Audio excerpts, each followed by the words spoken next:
Okay. All right. So first and foremost, we have the gorgeous, talented Hailee Steinfeld. Hailee, as many of you know, is very, very talented. She is a Golden Globe and Academy Award nominated actor. She is also a multi-platinum recording artist, a producer, and just like and just like an awesome chick. We had a chance to talk with Hailee beforehand, and she's just real authentic and very excited to hear her story. So thank you, Hailee, for coming today. Next up, we have Lindsay Fleming. She is a Chicago native, very, very sweet girl, super talented, and also a licensed professional counselor. So she is going to really give us some great tips on like mental health, and she's going to kind of talk about more of the scientific part of what's going on with all of our hopes of like maintaining balance. So thank you, Lindsay, for joining us. Woo! And finally, we have Shanae Alexander. She is a firecracker from Texas. Now she lives in New York, and she's a lifestyle and wellness influencer. So if you don't follow these ladies on Instagram, you should, because they have some incredible tips to share. So thank you for all of your time today. And we are going to get started because we have so much to talk about. So first question is all about, again, navigating life. So a recent study said that 75% of people that are ages 18 to 25 are feeling like they're at a crossroads in their life, and they feel like they are struggling with a lot of different challenges. So this question is for Lindsay. So you've created a very authentic community online where you talk about mental health and some of the problems that people face. So I'm trying to understand, what would you say from your experience are some of the issues that Gen Z and millennials are coming to you with? And how would you say those issues are different from like what previous generations experienced? Yes, so like we're here today talking about wellness. Yeah. So in the past, I think when we think about decision making, people often found a career, they got a job, and they worked their way up the ladder. And now it's a lot harder to make decisions about your future because people are balancing not only their career, but that work-life balance and wellness. So we're seeing people having to make decisions that there might not be no clear answer, like this is going to benefit me career-wise, but what about my wellness, my family, and balancing those two out. I think about with decision making, we grew up in a school system, we go to school, it's kind of planned out for us, limited options for making decisions, and then we can like pick who we hang out with after school or what sports we do, but then you get to the real world and it feels like, oh my gosh, I have no idea what I want to do with my life. Am I making these right choices? And we often get stuck in this comparison. Yes. Where we cognitively understand, yes, social media, online world is not real, right? We get that. We all see the people we went to high school with where it's like, oh my gosh, lovebirds, and then they break up and we're like, oh, what happened? I need to know why they break up, right? So cognitively we can understand that, but emotionally it's really hard when we're stressed out to be able to identify, like, this is not reality. My friend who's jetting off to Europe all the time, like there's other things going on in her life. So I see them struggling with comparing and also like a lack of confidence in their decision making. They make a decision, you're not getting what you got in school. I got an A because I decided to study. They're like, is this the right choice for me? And there's no right answer. So I see Gen Z millennials really struggling with like lack of reinforcement and lack of confidence that they know themselves well enough to know what is the right choice. I agree. And I feel like it's hard because we do put out so much of our information in life and a lot of people aren't talking about like their struggles online. They're talking about all the good things. So it's very easy, I think, to just look at that and feel like bad about yourself. Yeah. So I got married and online people are just seeing beautiful photos. They don't know I forgot to shave my armpits for my own wedding. Yeah. It's like in half of the videos. So it's really hard to remind ourselves that behind those photos, there's a lot of other things going on. There's a lot of truth. Take away one thing from this. Thank you so much, Lindsay. So the next question is for you, Hailee. So you have said that you're someone who actually really enjoys challenges, you like change, whether it's professionally or personally. you're like a thrill seeker. You like change and challenge. So how do you continue to stay grounded and focused and confident, especially as a person who's in the public eye? Well, I think, I certainly love to challenge myself. I think with the nature of what I do, change is constantly occurring. Yeah. I rarely know where I'm going or what I'm doing until I'm there and doing it. So I've had to sort of learn to embrace that chaos. And in a way, I think in my personal life, outside of all of that, I've been able to take that sort of lesson of embracing the chaos into my personal life, but then I also have these moments of like, change is hard for anyone and everyone, regardless of who you are, where you're from, how old you are. Change is a difficult thing to go through. And I've had these moments in my personal life where things do slow down, and I don't have that, at least when things are changing with my work, I'm still being told what to do and where to go. Right. But when it's just me and I'm on my own, it's like I have to, and I think that's the part of me that is that thrill seeker that does like to find ways to challenge myself and keep myself on my toes. As far as staying grounded, I think it really all comes back to health and wellness and checking in with myself. And I've really learned the importance of prioritizing listening to my body. I am somebody who loves to work, and I go until my body has its ways of telling me it's time to take a break, and that's never a great thing when you have to wait when that happens. But yeah, as far as staying grounded, I've gotten really good at checking in with myself and listening to myself, and I'm no expert in these departments, but I am an expert at knowing what is best for me at the end of the day, and I just try and listen to that. I love that. Yeah, like that intuition that we all have inside of us. Like you do have to kind of listen to that inner voice. So I love that. Thank you so much. Shanae, you have like a very large social media following. You have a community of people that kind of keep up with like everything that you do, which is amazing. But I can assume that at times that might be a little stressful as well. Can you kind of tell us about like a pivotal moment in your life where you were kind of faced with a lot of challenges in your mid-20s, and how did you overcome those challenges?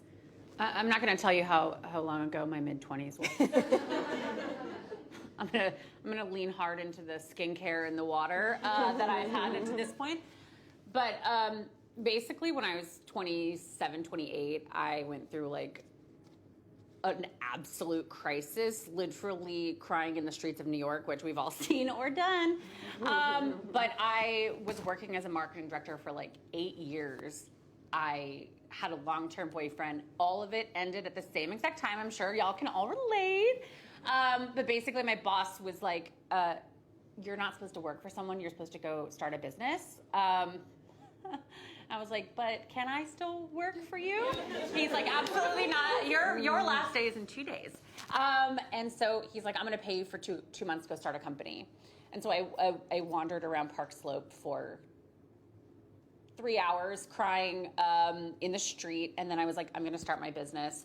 And so I started an event planning company. It was my first foray into doing something for myself. And so it was this incredible thing of like my relationship ending, my job ending, all this kind of like forced evolution. But it was funny, when I was a child, my family moved every 3 years of my life. And that was the thing I hated the most about my childhood. I was like, I was like, man, all the other kids get to stay. And of course we didn't have cell phones or anything. So it was just like, well, I have no friends. I was perpetually the new kid, but it kind of like, it prepared me for this type of change.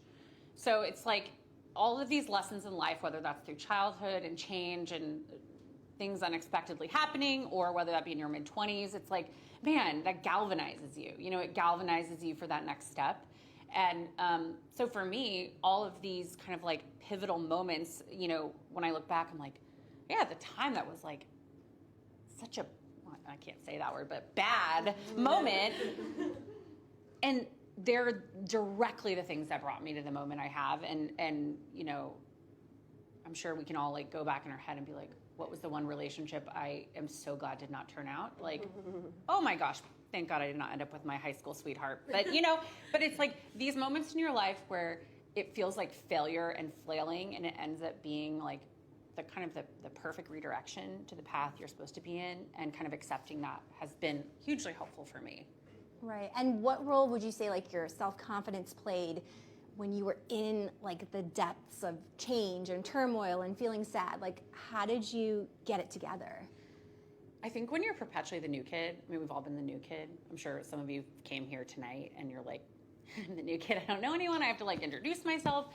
And, you know, we all kind of do that every day, especially, you know, in our work and in life. But, you know, building confidence is that muscle. It's taking those tiny little risks of being yourself in, you know, little spurts. So it's like, okay, like, can I just be myself for the first 5 awkward minutes of a party or of a work function? I think also, you know, we all expect confidence to be this light switch. It's a practice, you know, like there are days that I feel horrible about myself, but I think being able to embrace those days and being like, self-love is not really, like, self-love is a really overplayed term most of the time. Obviously, like so many of us have heard like, love yourself. And it's like, well, what about days when you don't love yourself? You know, that's where the confidence picks up and you're like, I can look at myself today and feel maybe that I don't love myself fully, but I can still be confident in who I am and who I'm becoming. And so for me, confidence is about the process, not about the result. And so, yeah, if anyone's out there listening and is struggling with confidence of like, of wondering who you are or who you're becoming, it's all about kind of like pressing into the daily exercise of pushing yourself, and also what's the worst that can happen. Right. I love that. And I know that a lot of people like, come to you. You said people like slide into your DMs all the time, like asking not for like advice. That. Sometimes. Boyfriend, if you're watching, not like that. But like very briefly, how would you like? What advice would you give to someone who's like just needs a little bit more balance in their lives? What would you say is like the first step for them to take? I think perspective is like the thing we all lack. You know, we all think like everything's the end of the world. The relationship ending is the end of the world. Not getting the workout in is the end of the world. Not getting your core water in is the end of the world. But yeah, that actually could be bad for you. But you know, I think stepping out of yourself a little bit and being like, okay, in the grand, life is so long.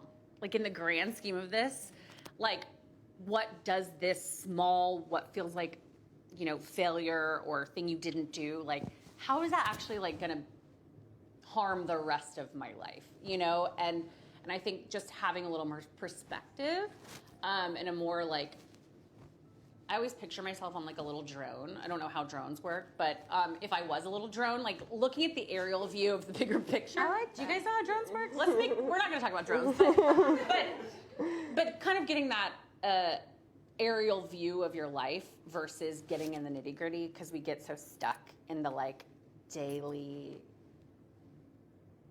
bad stuff, the daily like the grind. details, Yeah, the details of life, and everything feels like such a big deal. And I've dealt with anxiety. I know you talk a lot about anxiety and like, you know, getting out of life's little anxieties and seeing a bigger picture has helped me always. Yeah. Great. I would love to add a tip Yeah. to that. Yeah. So like yes, here we go. With anxiety, a lot of times that's just telling ourselves that bad things can happen, and confidence is the ability to say bad things can happen and I can handle it. It might be uncomfortable and gross, and I'm crying in the middle of the streets of New York, but I know that eventually I will figure it out. And so for people who want to build that confidence muscle, so just like if we want to get strong, we do push-ups. If you want to build that confidence muscle, you find small ways within your day. So my 18 to 24-year-old clients, a lot of times they feel disconnected or lonely and are scared to reach out to a friend that they haven't spoken to in a while. So taking those small steps of reaching out shows, oh, I can handle this uncomfortability and I can do it. And then that over time will build your confidence into those bigger moments. Yeah. And I feel like even like after like COVID, for example, we were joking a little bit before this discussion. It's like, I have 2 little kids at home. I don't go out that much. Like you lose the muscles of like chit-chatting and like walking into a room and introducing yourself. So I feel like this whole talk about like rebuilding the muscles and finding time to really like check in with yourself It's all very valid, whatever stage in life you're in, whether you're single, in your 20s, married, with kids, whatever. So very good advice. Now, Hailee, I know you have, your life is very exciting, very busy, and obviously like really, really hectic. So I think I definitely want to know, but like, what do you do to kind of stay grounded, to check in with yourself, and to kind of like take a minute for yourself? What are some of like your tips and your hacks and your tricks? Sometimes it's a matter of whatever I have time for, or all that I have time for. If it's a 15, 10, 5-minute walk, or just sitting down in some grass looking up at the trees, being in nature, I find that to be really grounding. Listening to some calm music, calling a friend. I call my family all the time. I'm so surprised that they like actually pick. I like will hang up and call them right back just because I'm like, I don't want to talk to you. I just want somebody there, and I just want to sort of remove myself from this craziness and find the stillness within just being there on the phone or opening a book, journaling. That's something I love to do, and I love everything you both are saying, because it doesn't have to be about this big old end result. It can be about what you're saying, the process, and I'm obsessed with journals, like a physical journal. I love writing. Oh my God, like my poor mom, I don't know what she spent on journals growing up for me, because I just would like write in a few pages and then I'd like want a new book. And then as I got older, I felt like it was like I had to fill every page before I got into a new book that like inspired me, or I felt would represent a new chapter.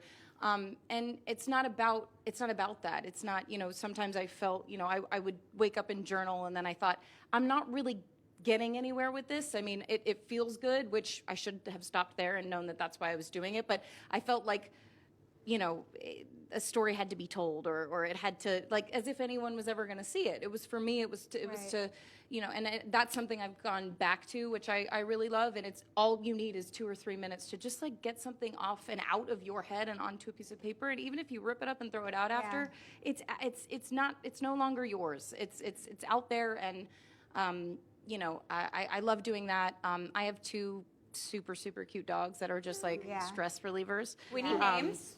Brando and Martini. Thank you.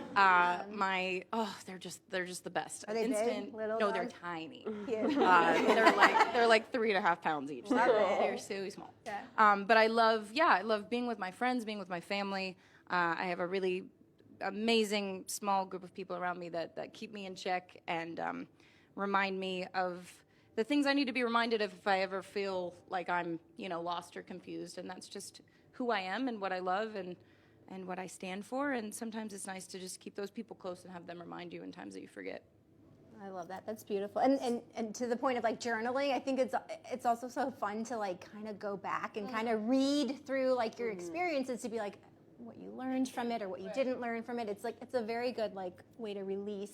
I did do that recently. I was at my mom's house and I went back through an old one, and I literally, and this is maybe why I like would put so much pressure on myself, because I was right into the world every day. I was like, the updates were insane. And I also used to do like little video, like I would carry around a laptop because I didn't have a phone. This was like way back when like Generation 1 MacBook, just like the big old thing, and I'd carry it around and be like, hello everybody, today is August 5th.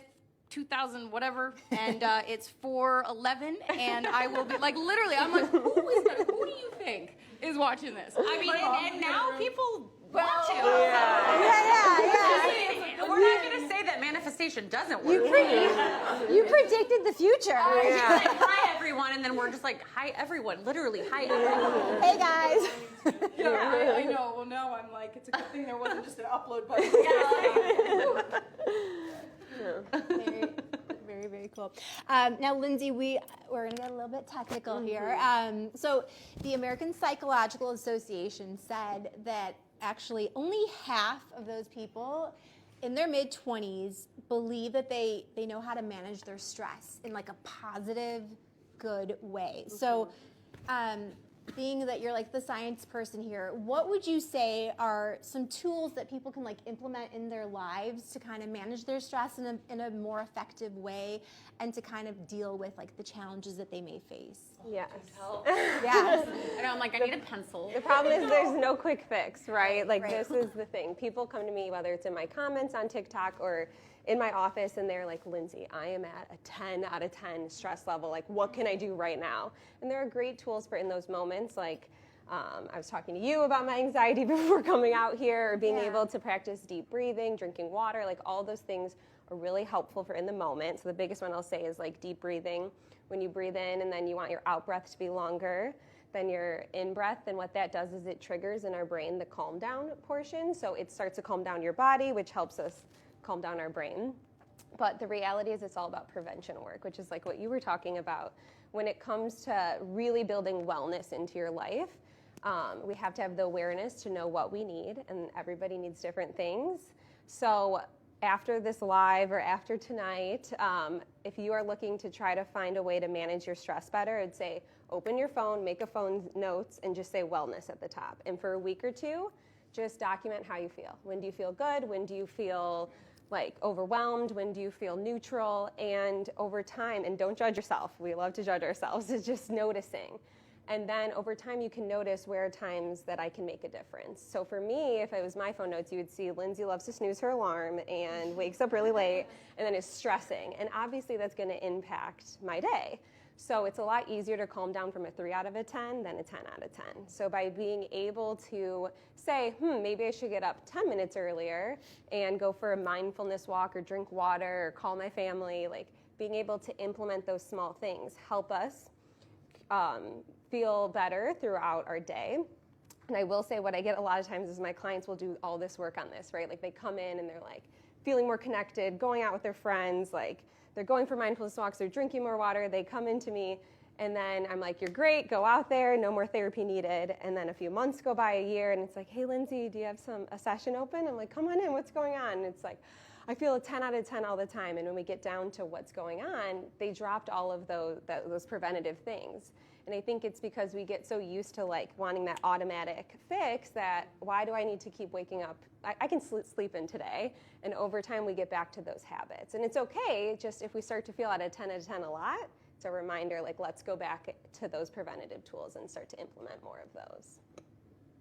I can very much relate to that as well, because it's like I'm like a perfectionist, and if I with kids, like when you have kids or when you're used to things being a certain way, if I don't tell myself, okay, expect that they're going to drop the Cheerios, expect that they're going to not want to put their shoes on, expect that it's going to be a pain to get them in the car, then I'm really, really stressed when they don't listen to me. So I completely have done what you've said, like mentally preparing myself to like not expect the worst, but to expect things to not go perfectly. And I think that's like a good lesson for all of us to like, to remember that like you have to like kind of prepare yourself, give yourself like a beat to like start the day and face whatever you need to face. And on that note, like Hailee, I know that obviously as like a public figure, you're constantly in the public eye. Sometimes, you know, you might feel like you're scrutinized, or you might feel like everyone's watching like your every move. How would you say, I know you talked about how important your family is, but who else in your inner circle like helps keep you grounded? And what would you say is like some of the best advice they've given you in terms of like just, you know, kind of chilling out and like blocking out all the negativity that can sometimes be part of like a public figure's life? Yeah, you know, relax, Hailee. Calm down. It's not that big of a deal. It's not the end of the world. I think I feel so lucky to have people sometimes just around me. I'll finish that sentence. Have people around me that are there and willing to listen to me. Because sometimes all I need to do is just like talk about it, which is why therapy is such a great tool. Having people in your life can be in place of that if that's what works for you. You know, family, friends, whoever. But I guess best advice. My dad is a personal fitness trainer. and nutritionist. So he eats, sleeps, and breathes all things health and wellness. And I've only, I'd say in the last 5 years or so, come to the realization that I've been living with this guy my whole life, and I'm only just now taking advantage of his knowledge and understand. I mean, it's crazy. I'm like, I had to wait this long. You're like, you've been here this You've whole been here time? the whole. You've always known this. But it's become such a huge part of me. And one thing I do love on that note is that it was never anything that he or my mom pushed on my brother and I. We grew up playing sports and living a very healthy, active lifestyle.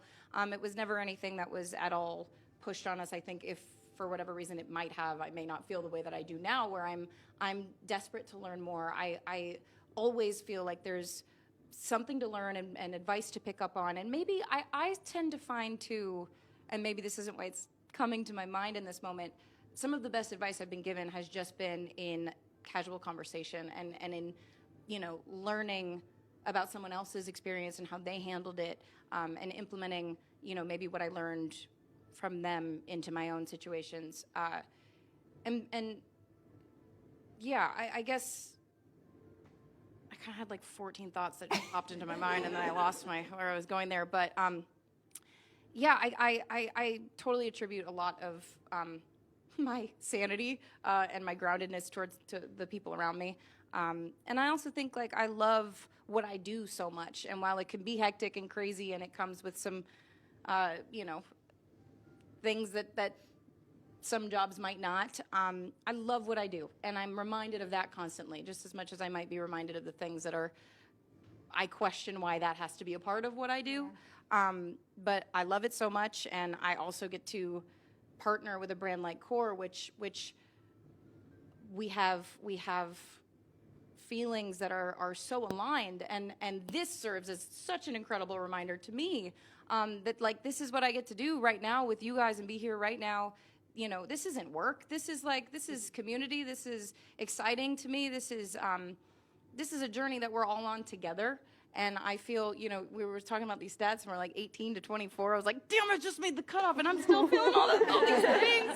You're like, whoa. But hold on, can we extend that for I'm 38, and it's still around. Okay, listen. But I feel like, as I get older, I'm understanding that, and I'm having more grace and more patience towards the idea of that and towards myself, because this is a lifelong journey. It's a lifestyle, and it doesn't happen overnight. It's not the flip of a switch. And I think I don't know if I answered your question. No, but you did. Somewhere in there, maybe. You did before as well, when you were saying like you just rely on your family, like you'll just call them, and just like having somebody listen. Yeah. I feel like that's exactly what we're talking about. It's just like having like someone to like validate your feelings. Yeah.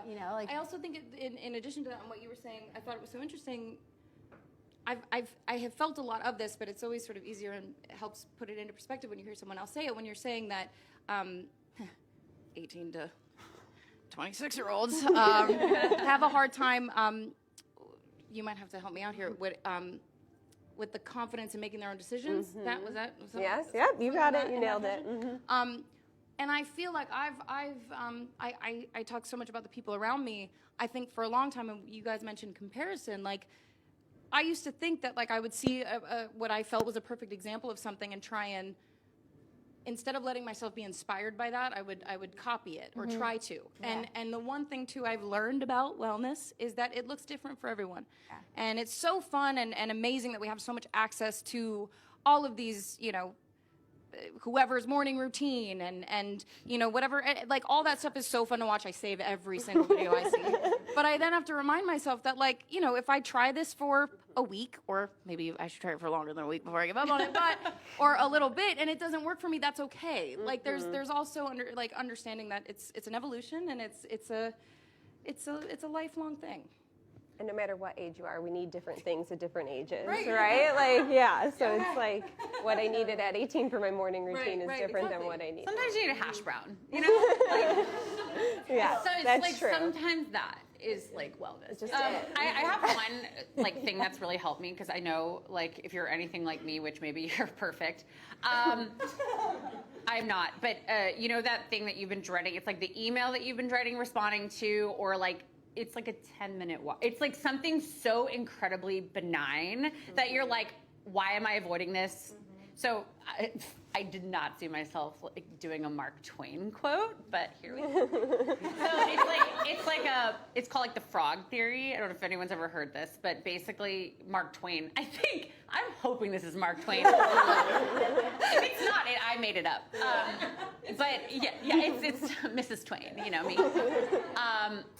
But basically it's, if you have a frog, I don't know why he was talking about eating frogs, but if you have a frog to eat, sure it was him? yes, Mark Twain, lover of frogs. He basically says like if you have to like hypothetically eat a frog, which means like doing an undesirable task, eat it first thing, and if you have to eat two, eat the bigger one first. So I always think about that, like what is the absolute thing that I am dreading today, and trying to get that. Like I don't do this all the time. Trust me, I literally avoided opening an envelope from the IRS for 2 weeks. Turned out it was a check, which is not what I expected. But you know, I was like, okay, today is gonna be my eat the frog day. I'm gonna eat the frog that I don't want I want to do the task that feels big and hard and really scary, and like those adult things. I'm 38, and the adult things like really scare me. I had to get a car inspection? No. I'm gonna wait till the last day for that. But it really does help me. Like you'll think of me from now on, which I'm sorry, but you're gonna wake up and be like, which is the bigger frog, or what's the frog? And it really helps me. I literally think about Mark Twain almost every day now, which is, I'm passing that to you. But it really helps me when there's things that feel big or produce like some sort of stress or anxiety. And it helps you just like, when you feel like you can do these big things, it makes the small things so much easier to handle, and it makes your day feel like, you're like, why was I waiting to do this? We've all been there. You're like, wow, that was a 30-second email I could have sent. But when you start knocking off those things that are bringing you down or that are weighing you down every day, even if it's little bits like that, I feel like there's so much more room for true wellness, which is like living a lighter and kind of less anxiety prone, heavy life. We can start kind of like taking those factors away, and just like you, it's like the little things. Yeah, take those frogs down. Yeah, take the I frogs like down. Don't. Yeah, Mark Twain. Probably Mark Twain. Sorry to the frogs.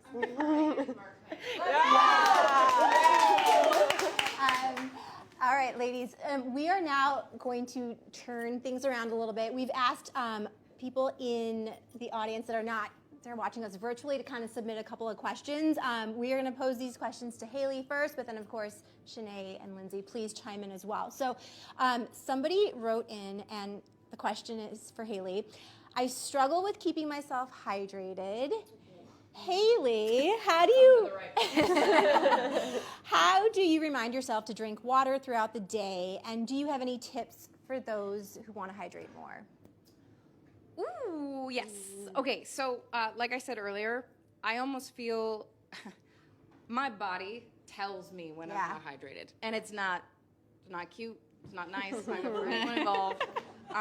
So I sort of feel like if you're in that space where you have a hard time hydrating becomes a task, and it like suddenly water tastes bad, and so as far as like tips, like flavored water, I love. When Core Hydration Plus launched, I was like, oh, this is a dream. And every morning I like open my fridge and I'm like, what's it gonna be today? I like have my options. So Core Hydration Plus is a great way if you're having trouble and you feel like just drinking water is something you're doing because you know you're supposed to be drinking more water. I don't know, go for water-rich foods.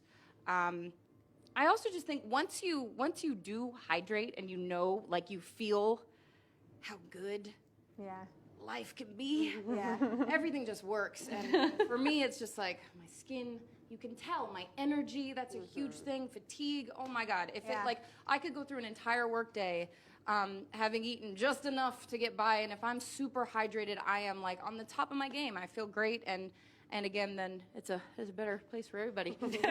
But yeah, I would say that, and as far as how I do it, I am never without a bottle of Core truly. Okay. They're everywhere. Love it. Yes, they do taste delicious. The other question that we want to get to for Hailee, when you're feeling unbalanced and lacking motivation, how do you stay focused on your goals, and how do you kind of like navigate that experience? I don't have one way. I don't have one thing that I do. I can feel that way pretty often, unbalanced and a little confused or lost, or sometimes, I mean, I'm an incredibly ambitious person, and sometimes I will bite off more than I can chew, and then I feel like I've set myself back because of that. But I think it's just, again, it's whatever it has to be in that moment. If it's taking a few deep breaths, if it's turning my phone off for 10 minutes, if it's walking outside, whatever it is and whatever I have access to in that moment, I turn to that and say a little prayer. Also, can you imagine being you and turning your phone off for 10 minutes? I'd be like, oh, nothing here? You? Not so much. You'd be surprised. I'm like, 10 whole minutes. I love that. Well, ladies, thank you so much. This concludes our discussion. Whether you were in here in this room in person, thank you so much. To everyone watching virtually, thank you so much for tuning in. Hopefully you guys got some really good tips on how to kind of stay balanced and refocused. And we, of course, want to thank all of our amazing panelists, Hailee, Lindsay, Shanae. You guys were so fun. Thank you for being such a good host. Yeah, thank you. Definitely also need to thank Core Hydration for hosting this event. Seriously, the water is really, really delicious, and it's fun to like choose like which flavor you want. So thank you guys so much again. And I want to say that for those of you that are watching at home, hopefully you will find a good way to find your balance with Core Hydration, and let us know what you do to find your balance by going to Instagram, and you can tag Core Hydration to tell us what you think about the drinks and about this discussion, all of that. So thank you guys. Thank you for coming.